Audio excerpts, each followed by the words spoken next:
What's up? I'm Ayla. Hi, I'm Beth Ann. And this is Let's Talk BL, a Boys Love podcast. Welcome back to the podcast. It is Sunday, Series Sunday, the day of the week where we talk all about one series and one series only.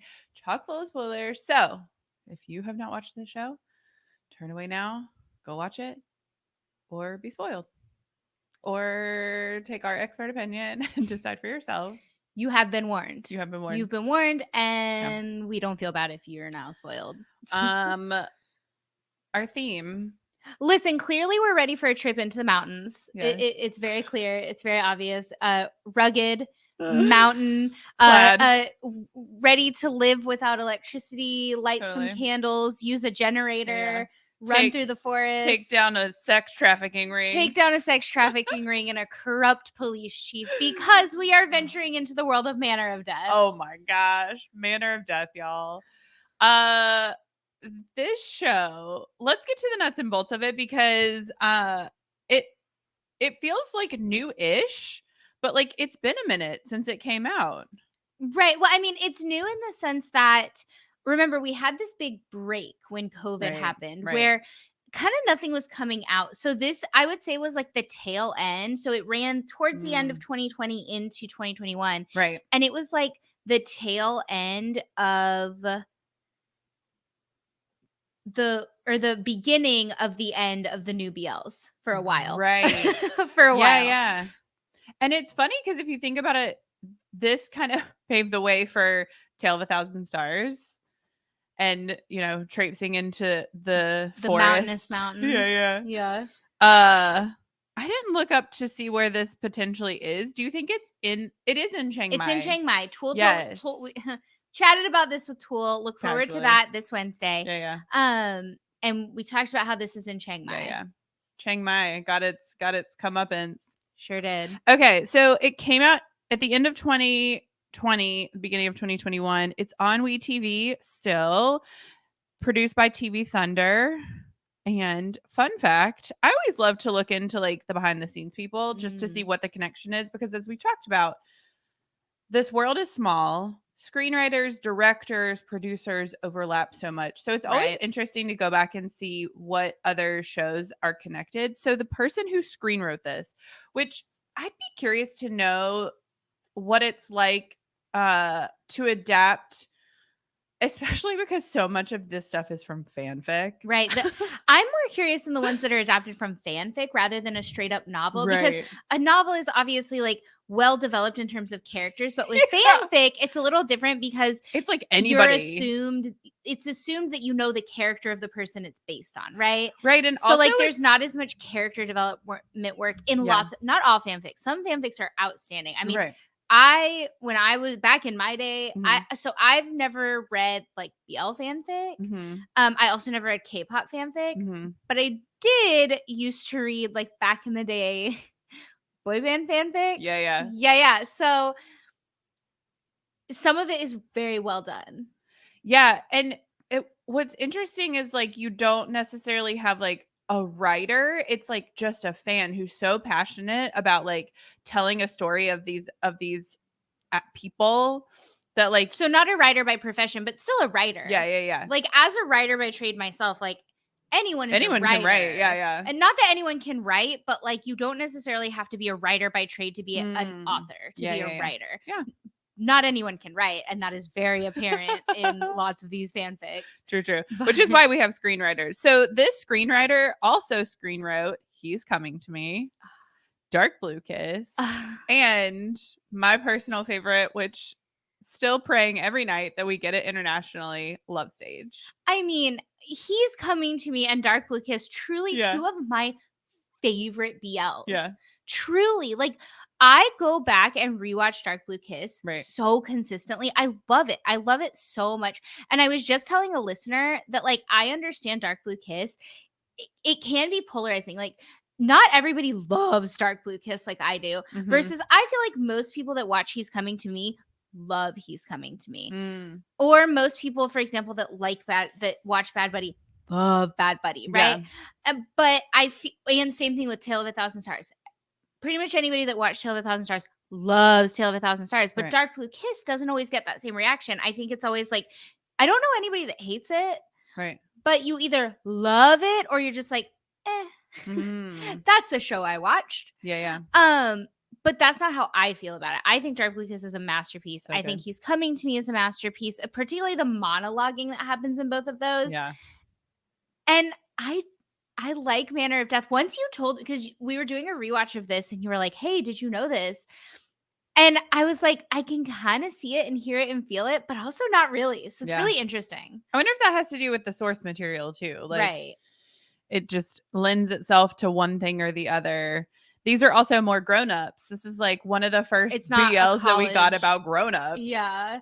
They're like adults with with a high school real side careers. Story. Right. There's a secondary high school, our gang babies, who we will get to. Yeah. But nuts and bolts. Yeah. Okay. So we have the Max Tul. The Max Tul. Dr. Bun is played by Tul, and Teacher Tan played by Max. Of course. We have some other fun characters in the show that I'm really excited to talk about. We're probably going to have a good, like, solid chunk of time talking about just the other characters. Yeah. Okay, you got the synopsis. Okay, synopsis time.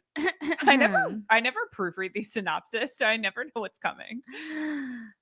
Dr. Bunakit is a medical examiner based at a provincial hospital.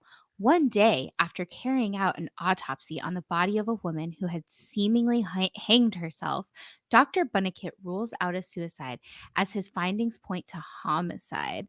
His conclusion suddenly makes him the target of someone very powerful. When an anonymous man breaks into his house and threatens him to change his report to suicide, Dr. Bunakit doesn't take this threat seriously. But all that changes when one of his friends, a prosecutor, suddenly disappears. Dr. Bunakit quietly conducts his own investigation in order to get at the truth. All clues lead to one suspect, a man named Tan, who denies any involvement. Tan convinces Dr. Bunakit to team up together in order to find the real murderer. Ooh, dun dun dun. Dun dun dun. That's solid. Yeah, I like how they left a little mystery in the synopsis, right? Like they don't tell you that like the body of the woman is like his oldest childhood friend. Yeah. No trauma. It's fine. This show was one that like there are moments where it's hard to get through because the pacing. There's so much information. Yeah, so let's start with that. Because it truly is so good. Let's start with what maybe leaves something to be desired. Yeah. First and foremost, this pacing. We have to talk about it. For sure. It's rough. Yeah. It's honestly, this show is outstanding. It's so interesting. Yeah. There's so much going on. I love all the characters. There's 14 episodes, which is like really rare for BL. It's rare, but by contrast, right? Like look at Not Me. The pacing in Not Me, I did not have the same problem with. Mm-hmm. So it's the pacing of the episodes. It sometimes makes it so hard to get through an episode. Like you have to stop partway through because you're like, okay, how long can we run through like how long can you drag out running through the forest? Mm-hmm. Like it's rough. Yeah. And there's just so much information. We talked about this too. Some of the side characters, you're not really sure why you should care about them. Yeah. Because they don't develop enough to really lend itself to like an emotional tie. Right. It's like I understand on a basic human level why I should care that this is happening to this person, but I don't have an emotional tie to this character. Right. Like I think they're trying to tell this story about like why, like specifically the high school kids, like they're trying to tell about the story going on right now. Whereas like you have their storyline repeated with like Jane and Rung and Hood and like all those people. So like you're just telling the same story twice almost. I do kind of understand. So let's talk about the character that you said that's like, why should I care? And this really, I remember it stuck out with you when we were rewatching. You're like, I just don't care. I mean, I care. She's a child being sex trafficked. Like that's a huge problem. But the character, I'm like, I don't understand why she's here. Yeah. So because I care more about like Jane's story and Rung's story, like their connection to the like orgy sex trafficking situation. Yeah. So like when I thought back about it, I realized I was like, you're supposed to care about Nam in relation to the gang babies. Like they make you care so much about the gang babies, but this is where we have our pacing problem is you don't care about the gang babies until long after Nam has disappeared. And so it's hard to like in your brain make that connection of like, okay, I care about her because they care about her. It's the same. So it's like the same principle of like a 2 Moons or a 2 Moons 2, where it's like, I only care about Peepaw in relation to the fact that like that's what Waya wants. Right. Like other than that, I don't like him as a character, except in 2 Moons 2. Actually, I will say Ben Brazier kills it, and he is the like when I watched 2 Moons 2, I was like, I actually care about Peepaw. It blew my mind because Ben does such a good job with Peepaw. But okay, so in 2 Moons, I don't care about Peepaw at all, except for the fact that Peepaw wants Wyo and Peepaw likes Wyo. And so it's the same principle where it's like, that's what you're supposed to feel for Nam, right? You're supposed to be like, oh my God, we have to get her back because this is so upsetting for Sorowit. Right. But you don't develop that sort of like emotion. It's in the pacing. You don't develop that sort of like emotional tie to Sorowit until later. Until the end. Right. Yeah, and there's so much. So like it starts with Dr. Bun coming back to this little town, his hometown. And we love a good country boy. Yes. And we got some good like drunk club scenes. We got a stumbling into a fall kiss. Okay, the drunk club scene is one of my favorite scenes in the whole show, because can we talk about how like I feel like that's just Tool. Like I feel like Tool had so much fun with that, especially because there's a deleted scene on WeTV of it's an extended of that, and so you have M played by Great, and you have Dr. Oat. Yes. Played by... is Oat a doctor? Yes. Okay. Because he's like a co-doctor with... But they never call him doctor. So that's why I was wondering, is he like a PA? You know what I mean? Like a physician's assistant? I don't know. It's labeled... He's labeled Dr. Oat on the like My Drama list. Because like in the show, if you listen to the honorifics that they use for Dr. Bun, they always call him doctor, but they always just call Oat. Oh, interesting. So... it's those two trying to like handle a Dr. Bun. And it is so funny because their expressions, they're just like laughing at him the whole time. And I really feel like Tool, like he really went for it. Fully. And I feel like he had so much fun, and it's so fun to watch because I watched that, and in that moment, so for the most part, especially now after having like had a conversation with Tool, Dr. Bun is so not Tool. No, but so like Tool does such a good job with this character that I watch this show and I see Dr. Bun. I don't see Tool. Right. And that's how you know you're watching a great show and you're watching a great actor. So like, for example, every single role that Om Pawat has played, I don't see Om Pawat on that screen. Right. Sometimes he comes out in Bad Buddy. But for the most part, every role I've ever seen him in, when I watch that show, to me in my brain, that's not Om. And it's the same thing with like when I'm watching You're My Sky, particularly with the character of Dome. When I look at that screen, like that's Dome, that's not Chris. Yeah. And so rightfully so. I mean, bless. But like, and that's the mark of a really good actor is when you look at that screen and you say, I see Dome, not Chris. I see Dr. Bun, not Tool. And like your brain doesn't even connect that that's the same body playing that character. And that is so true of this whole series when it comes to Dr. Bun, except for in this moment. Like, I watched that scene and I just feel like Tool is having so much fun. Fully. It makes me happy in my heart. It brings me so much joy. A mark of a good actor is the fact that I fully believe that these boys don't know each other. Yes. It's so interesting where I'm when like... they first meet. Because, like, the Max and Tul of it all. Max and Tul. There's just something. There's just something in the air. And so... like they kill these roles. However, you do come to find out that Tan has had his like younger interaction with Dr. Bun, and Dr. Bun did not remember. And that's how so everybody in this show is connected in true like small town fashion. And so that's another thing that I like about this show is it feels very familiar, I think, to Western fans, because we get a lot of this in Western storytelling. The like going back to your hometown and everybody knows everybody and everybody's somehow connected. Yeah. And so when you watch this, I feel like it makes a little more sense to you as a Western viewer. Yeah. Than sometimes the plot lines do. And like, not that it's better or worse in any way. I think it's just comforting as a viewer. Yeah. Because yes, so Pud, played by Foy, is Dr. Bunn's childhood friend. Yeah. And Pud and Tan are cousins. Right. But Dr. Bunn, I think based on the timeline, has like moved away for school, which is like pretty common in Thai dramas. We also saw it in Together With Me, right? They like left the village to go to school, to high school. And you also see it in Tonhon Chonlati. Right. So Dr. Bunn has never met the cousin, right? He's never met Tan, the cousin, in the hometown. Yeah. Right, back in the hometown. So Pud calls Dr. Bunn up one day. It's pre-doctor. He's just Bunn at this point. Yeah. And he's like, hey, I want you to meet my cousin. He goes to the same school as you. Like, y'all should meet up, whatever. Right. And we get a flashback scene. You love a time jump. I love a flashback. Yeah. We're like opposite on this. And we get a flashback scene. We got that Together With Me hair. Yeah. Oh my God. Max with the like scene kid hair is just, it brings me so much joy in my heart. Honestly, so much about Max Tul brings me so much joy in my heart. They're like, they kill it.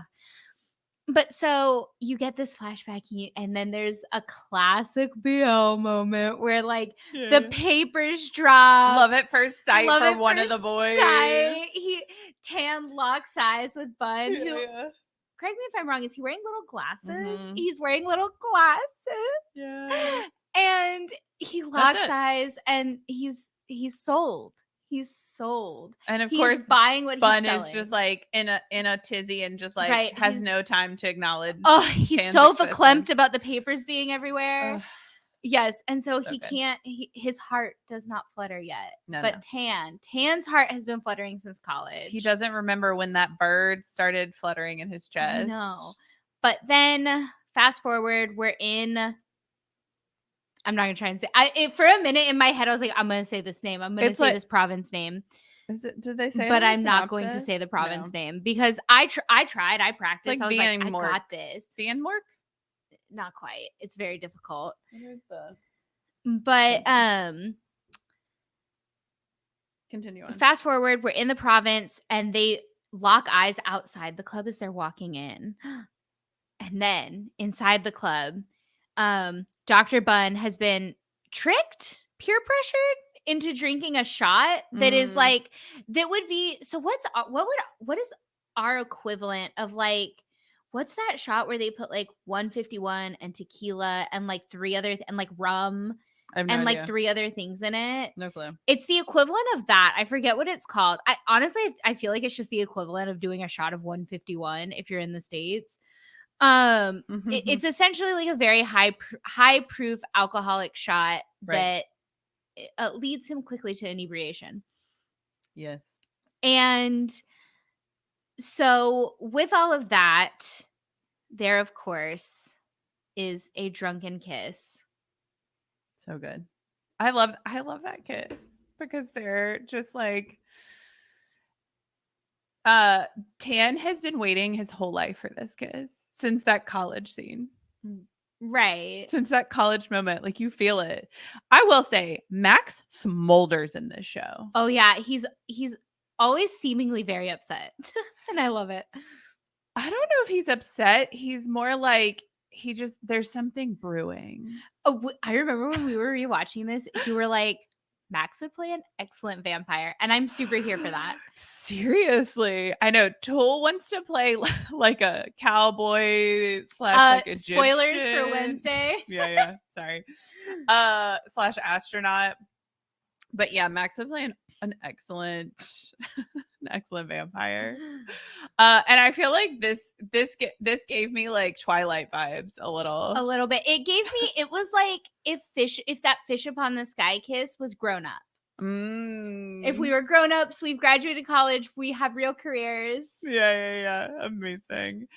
So yeah, the first half of this show is like very heavy on the like relationship of the two, right? Like there's a break-in at Bun's house, so like of course he has to move in with Tan, and of course there's only one bed.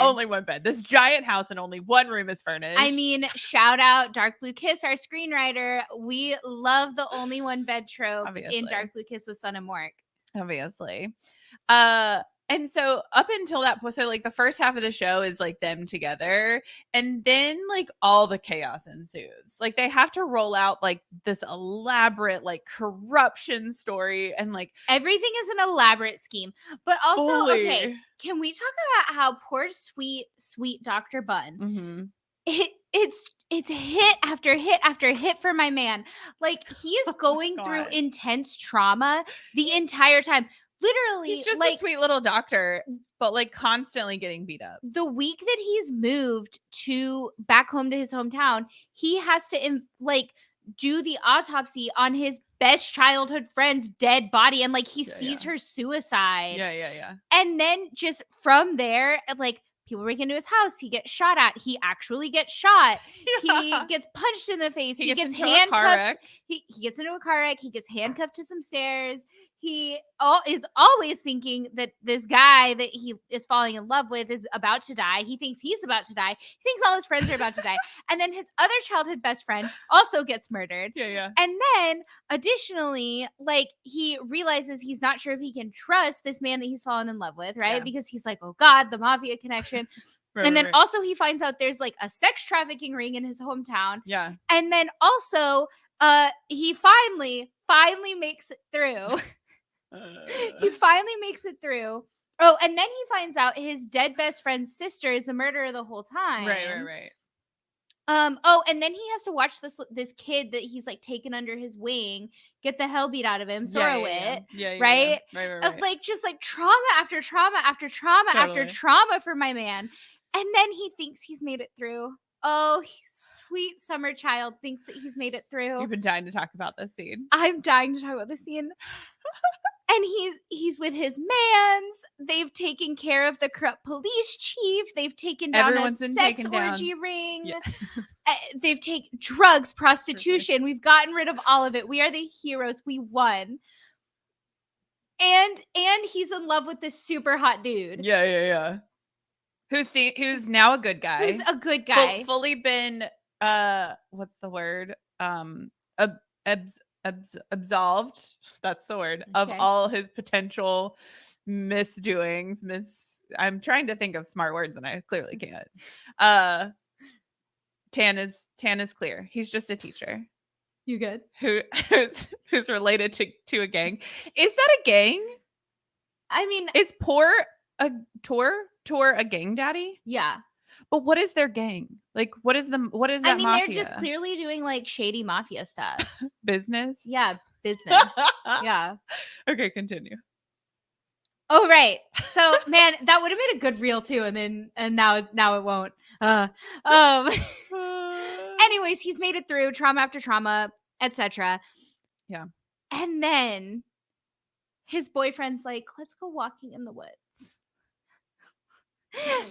Like you do. And then, dun dun dun, immediately they begin being chased by masked men with guns. At least they're in shoes, not flip-flops. This time they're wearing shoes, not flip-flops. I guess that's, let me upgrade ya. And they're like in this showdown, and they're like, give me the box. And Tan's like, I'm not going to give you the box. And their guns are being pointed at them. Again, remember the trauma this man has been through. Yeah. And they're like, open the box. These masked men with guns, which this is like a realistic scenario in his life at this point, because this has happened to him 3 times. Yeah. And so he's like, and he opens the box, and there's like a poem and a picture, and it's like, will you marry me? And right before he opens the box, his boyfriend gets pistol whipped. And by a gang, baby. And then he says yes. Yeah. Why? I have so many questions about why this is the proposal you would plan out for a man who has been through so much trauma.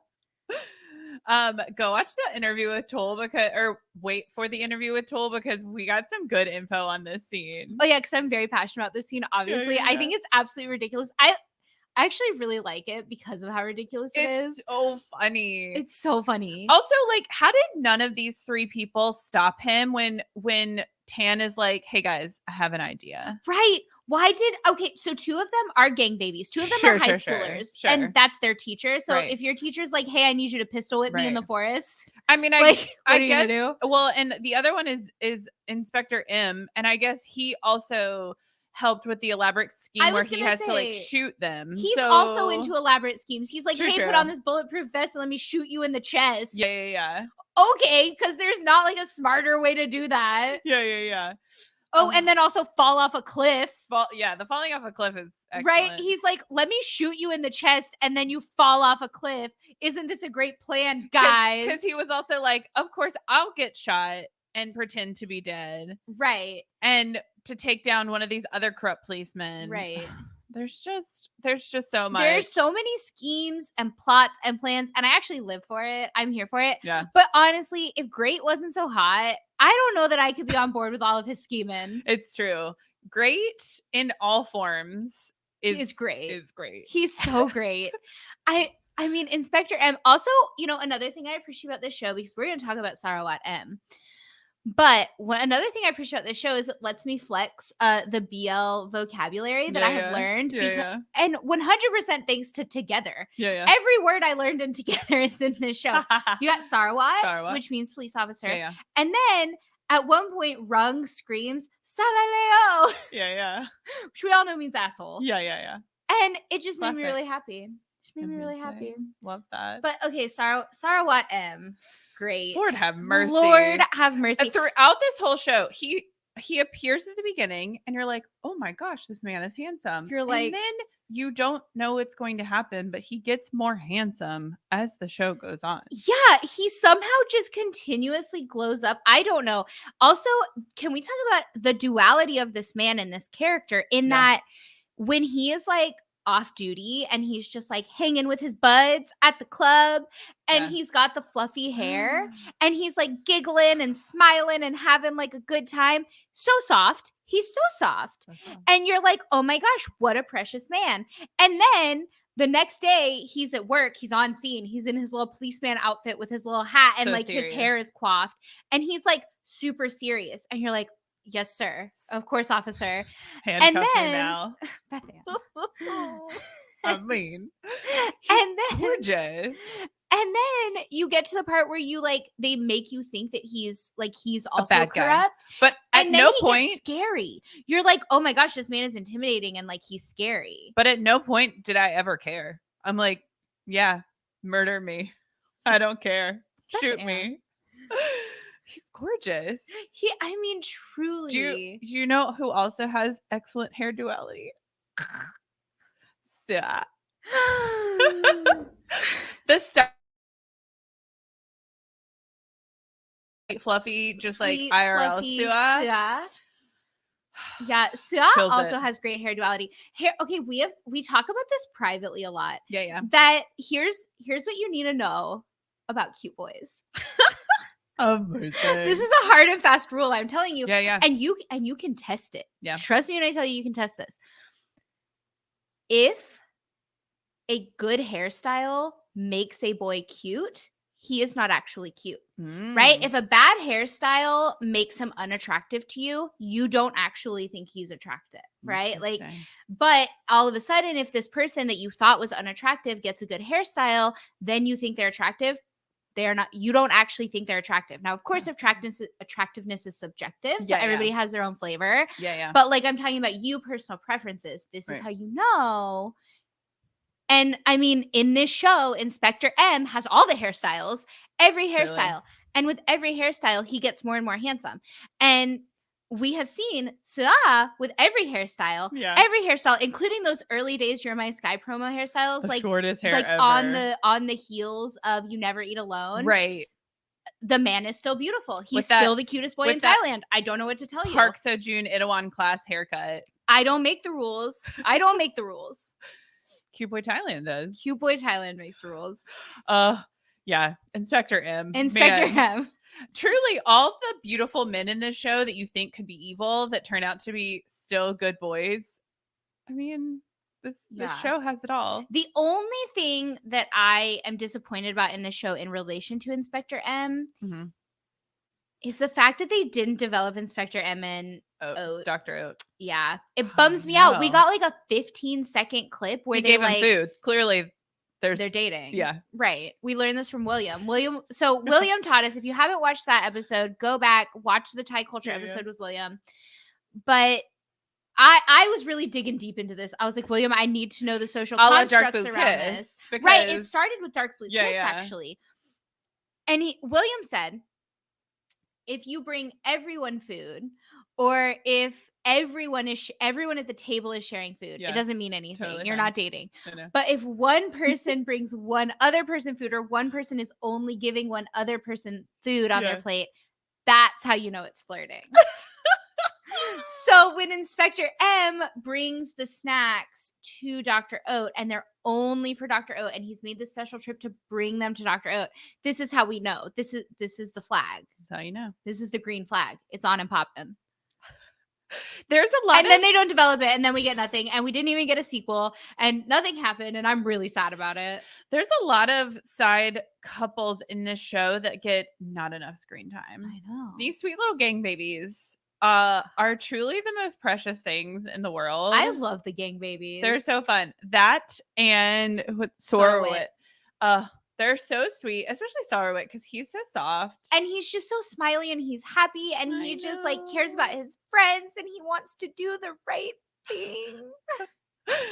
And they have such sweet little moments. My favorite moment for them is when they're all hiding out in that house. And actually they have a couple of great moments, because they walk in on Bun and Tan like about to like have like a sexy moment, and one of them is like, I told you not to walk in the room.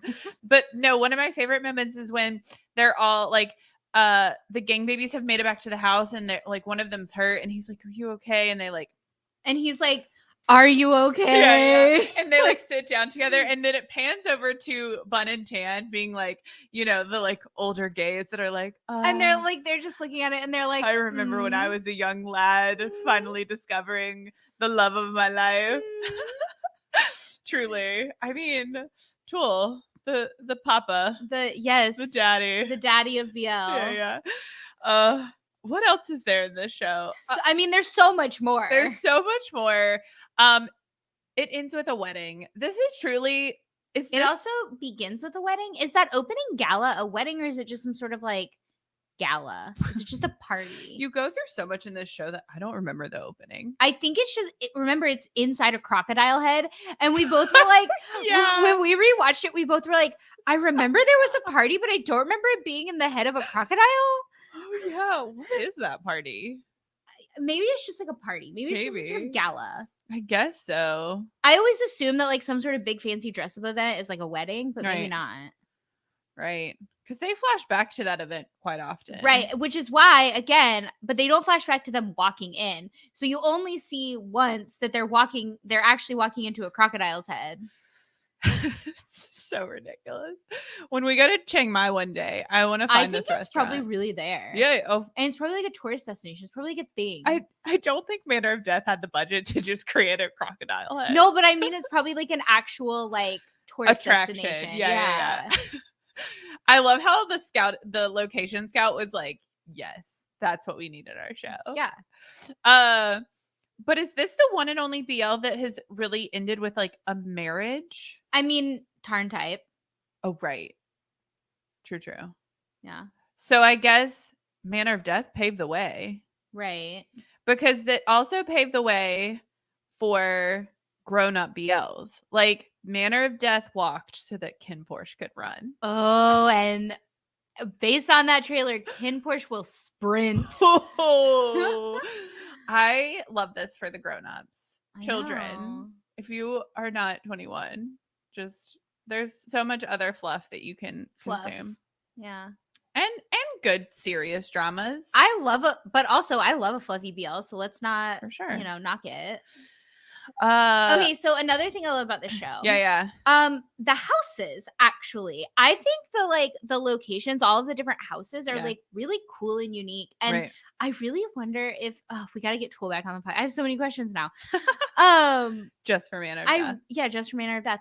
I wonder if Tool was really interested in all of the different like styles of, because it truly is a mix of styles in terms of architecture in this show. I enjoy it. I love this in general when they just like construct these giant elaborate houses in what feels like the middle of nowhere, where somebody was like, I want to put a house here. I mean, it's like it's a vacation home. I guess so. Or like a country home. So you can get away from like the sex orgy corrupt police. Yeah, so you can just get away from it all. In your one bedroom. And solve crimes with your I love it. Okay, that's another thing. I love that in Tan's house, he only has one furnished bedroom. Yeah. But he has like an outdoor grill cooking, like an outdoor kitchen. Yeah. An outdoor hot plate. Right. Like, let's not get crazy with kitchen. It's a hot plate. But he has like this whole outdoor space, and also the entire downstairs is completely done. Yeah. And the bedroom is completely done. I don't understand why nothing. Apparently, I'm supposed to believe there's only 2 rooms in this house completely done. My AU is that every other room in the house is completely furnished, and he's just a liar. Yeah. Liar. Classic. He's just like, I really want to sleep with this boy, like in the same bed, not like sleep with, but like sleep with. I mean, both, right? Yeah. Also, love the cactus. The cactus plays such a big role. The cactus in this show is so important, and I love a good cactus. Do I? Yeah, I mean, Alfred almost murdered me with a cactus once. So Alfred's sing of Summer Days, our other passion project. We have so many. It's ridiculous. It's true. I almost had a mental breakdown over a cactus, so I understand. Power of a cacti. I understand the power of a cactus. I also love, and we forget about this and we never get a resolution, the hot pepper that he planted in the yard. Is it still alive? Did it survive? Right. Was it overwatered when he, like, I need to know the fate of the hot pepper, of the chili. Yeah. I'm just saying. This show has excellent balance because you have like these really sweet Max Tul scenes, but then you have like Gang Daddy, basically murdering you've got murder sister the sister. So is the sister a gang mama? Like, is she involved in the gang? This is my own. Yes, the introduction. I wish the sister storyline had been more concise. No, not more concise. I want more developed. Because it doesn't show up until the last 2 episodes. Yeah. And then you're like, wait, I need to know more. I need to understand more about this and her motivations. And like, it would have been really cool, I think, to see more of like her covering up her tracks as they're on the wrong track, right? Yeah. Like, I think that could have been so cool and interesting. And like, that again gets back to the pacing problem. But yeah, like, is she a part of the gang? I don't think she's a part of the gang. I think she's like a victim of the gang, essentially. Yeah, she's been like Stockholm syndrome into like potentially, right? Because she and Pood were dating, and then Pood at some point they broke up, and then Pood moved on to her sister. Right, Pood and Jane start dating, and then Rung convinces Jane that it's her girlfriend duty of the prosecutor to go be a sex. Right, like, you need to do your wifely duties by being a prostitute. Wild, naturally. And what's bizarre to me is that at first Jane is like, yeah. And then it isn't until a little bit later that she's like, I'm going to expose all of you. Right. I think it's because one of her students gets pulled in, and that's when she realizes, oh, this is not okay. They're taking advantage of children. And that's why because she says, taking advantage of adults is okay. Like, it's all very confusing to me, like how this has been like allowed to continue. Like, I just don't get it. But she was like, I saw this girl and I was helpless to do anything. Right. And that's why she was like, okay, now I'm going to like, I'm going to expose you all. And then her sister is like, you better not. Yeah, it makes absolutely no sense. There's just so much. Because why did we have to have a fake death of Dr. Bun and Tan? That's what I don't understand. Why did Because we they had too much I guess information, we had maybe? they had to they had I don't understand why they Do we had to need to die go either, rewatch besides it? the fact that, I don't know, Inspector M just really wanted to go through with, like, a fun little scheme. I guess so. I mean, I I'd do mean, anything for it was Inspector M. it was to throw them off their trail, right? I think they were trying to uncover the depths of the corruption because I don't think at that Mm. point they knew, right? Like the masked man throughout the entire show turns out to be a Right. police A police officer officer. who's like potentially Inspector M's But Inspector partner. M found that out before they fell off the cliff, before Inspector M's plan. So but I agree. I'm Right. pretty sure it had to do with like being able to prove a cover up. Right. But I still feel like maybe it was just like a scheme. Like Coulda done Inspector this M was better. like, "Hey, Yeah, doesn't this sound fun? Do you want to do something fun? Do you want to get shot and fall off a cliff?" Yes. Yes. If Great is asking me to do a new thing, I'm like, yes, sir. The other thing that we talked about in this show that's fun is that Foy is that BL adjacent boy that has Right. shown up. He's now had some BL storylines in straight shows, and it's so interesting because listeners, tell us who you think the actor is that has never starred, like been a main lead in a BL, but shows up consistently and has had these BL storylines and or other relationships in these shows across all the studios, right? Because like Yeah. he's a GMM He's TV a GMM actor. or I think a GMM actor. Okay. That is occasionally in GMM TV stuff. That's also in this TV Thunder project, right? Manor of Death is a TV Thunder project. He shows up repeatedly and you're like, oh yeah, Foy. Same thing with like a Fiat. I will say I'm so excited to watch Foy in Dirty Laundry. Yeah. He looks fun in that. We still need to watch The Player because that looks wild. Yeah, I know. I mean, when I saw that clip of Drake propositioning Joss, I was like, I'm sold.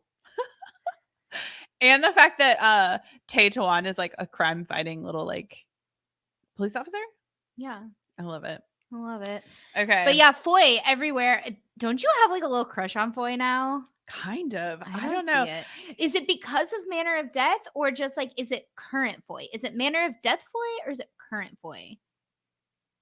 I don't know. Huh. Curious. No, I have started to look past the facial hair. But also, here's the other question. Pud. Yeah. Bad guy or good guy? Good guy. Good guy? Good guy. But I think, here's the thing. I think when you're in this type of society, it's hard to take down the bad guys. We just watched Batman last night, so I'm like in that mindset of like, yeah, I didn't. I was doing your nice guy stuff. Yeah.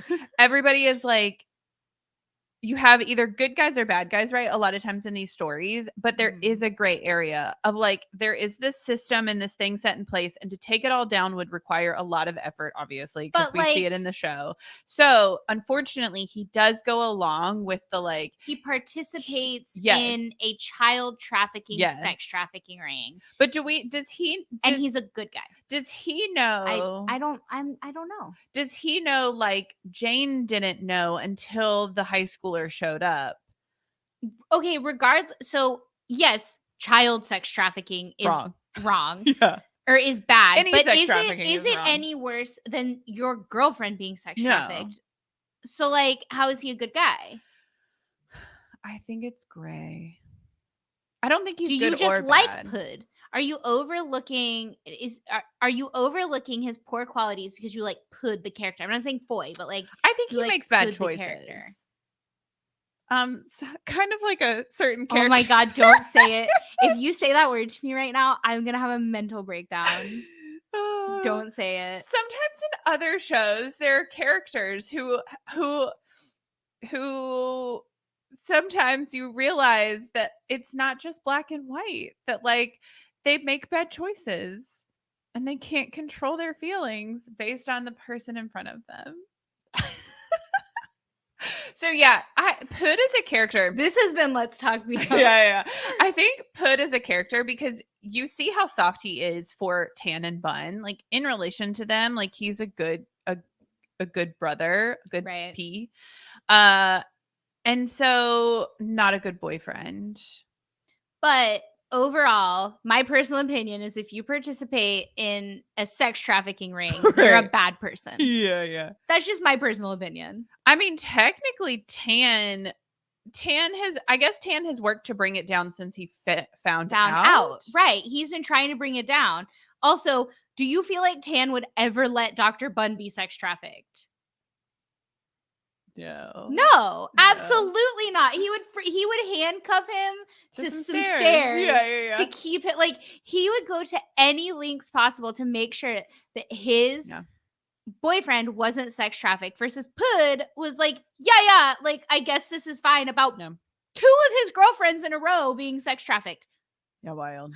So, like, I can have empathy for the people who cared about him in terms of his death. Yeah. But I personally don't think he's a good guy. Yeah. I think it's gray. You think sex trafficking is gray? No. I think it's hard when you have complicit bystanders, right? Where it's like when his girlfriend, like, but as prosecutor, he has the power right. to take this down. Right. Right. But like the judge was corrupt. Right. But as a prosecutor, he could go to like a neighboring village, or like he has enough connections, and he has the ability to figure out who's corrupt and who's not corrupt and work with those who are not corrupt. Right. Like he has the ability to not be complicit. Right. I mean, you just like Pud. I like Foy. You just like Foy. I like Foy. This is like, this is what drives me crazy about people. Okay, no, it's fine. This is not a Your Nice Guy Series Sunday. But here's what I will say. Just because you like Chris Strickland fan just right because now. you like Chris Strickland doesn't mean you have to like Dome. And that's the problem with everybody. Even though Ayla for sure is softened to Dome recently. That's the problem with everybody who's like, I'm a Dome defender. No, you like Chris Strickland, and that's okay. Yeah. But again, you like Foy, but you don't like a sex trafficking prosecutor. Yeah. No, I don't care for Pud. I think Pud has made bad decisions, but he's a good boy in relation to like Tan and Dr. Bunn, and was like, he then made bad choices continually and then he dies. Overall, being a good friend doesn't outweigh sex trafficking your girlfriend. True. Just saying. I feel like I'm missing a piece, because again, there's so many like layers of storylines that I don't fully remember Pud's like involvement. Like, I know he's standing on there purpose. I think when he's like presenting his next girlfriend to be like sex trafficked, and he knows what the deal is, because in the beginning at that gala, when Jane is like, I'm gonna take you all down, and she like throws the water in his, or the wine or whatever in his face, and he like drags her in. He's like, you need to shut up, like, you need to stop talking about this, like, you need, like, cut it out. Do you think it's because like he's helping to take him down? No, things are already in motion. No, number one, no, because if they were, M would already be involved, right? And M wouldn't be so confused, because he obviously is not corrupt. Who exactly led the takedown? Like, Tan, who is his like best friend, right? Because they're cousins, but everybody describes them as Pianong. Like, they always say like they're like brothers. Yeah. Right? They always relate it. And this is a consistent thing with like Pud and Tan throughout, is like, because Pud's dad, I think, is like, every time Pud would call Tan his Nong, his younger brother, he would be like, his dad would be like, that's your Nong, not mine. Right? Like, and so they're always very much like crafting it so that like Tan and Pud are very close, and Tan ultimately leads the whole takedown. So if things were in motion, it would already be happening, right? And Tan clearly did not know that Jane had been sex trafficked, right? Like, he finds out, like, that's a revelation to him, right? And so like, no, the whole time Pud knows, and he's not doing anything about it, and he's like, this is just the way things are. But as a prosecutor, like, he had the power to change that. Also, like, don't present your girlfriend as like an object. Like, he's not a good guy, but a lot of people love people who are not good people, but that doesn't make them good people. Yeah. Stay tuned in Say a few say weeks. it. Don't say the word to me. I don't even want to think about it. Okay, guys. So stay tuned to Wednesday because we have an awesome interview with Tupacorn. Tupacorn. Will be on the show. He's on the show. He's wonderful. He talks about Manner of Death. He talks about Together with Me. He talks about Max. He talks about cats. He talks about expectations versus reality. Some truth bombs, y'all. Some truth bombs. Stay he tuned. talks about new projects. Ooh. Super exciting. He talks about a lot. He's amazing. We love him. We love. Friend of the show. We stan. Oh, I shouldn't say that. Spoilers. Okay, guys. We have merch. If you are unaware, go check it out. Shop.letstalkbl.com. We got some. If you want to be a gang daddy. Yes. There is a gang daddy shirt. Really. Because would we call Tan a gang daddy? No. Tor is a gang daddy. We need a gang baby shirt. Because we love the gang babies in this show. They are so precious. And then weren't we trying to figure out a term for like gang middle management? Like a gang uncle? Yeah. Anyways. Amazing. This has been Let's Talk BL. Don't forget to like, subscribe, follow, and keep up with all things Let's Talk BL at Let's Talk BL. See you next time.